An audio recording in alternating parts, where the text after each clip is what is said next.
हथ जोड़ के सांवल अर्ज करा, मेरे दिल दा शहर वीरान न कर। लग आखे यार की बांदे, मेरी जिंदगी को परेशान न कर। तेरे बाज सजन मैं रुल वेसा, बन कमला ए नुकसान न कर।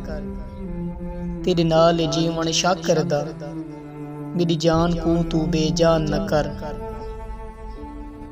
असा क्या है क्या औकात साडी, साडे कोल है क्या ते को क्या देसूं। असा रोल मलंग असा आप तो तंग, ये गाल सफा ते को क्या देसूं। असा आप अधूरे लोग हासे, साकू ना अजमाते को क्या देसूं।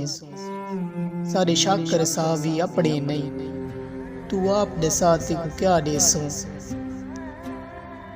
ते को याद हो सी मैं आख्या हम, दिलदार मिठा तू छोड़ वेसी।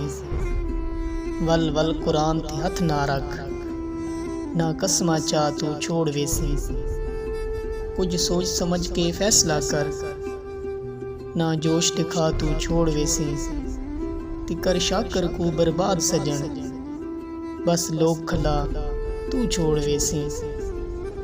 असा माड़े हैं चलो माड़े सही, साडे शिकवे कर तेरा हक बन दे। साकू दुख दी फांसी ला छोड़ो, सारी दुख ना भर तेरा हक बन दे। वे असा मोती ता अनमोल हासे, साकू आखो पत्थर तेरा हक बन दे। तेको मुफ्त जो शाकर मिल गए हाँ, साडी कदर न कर तेरा हक बन दे।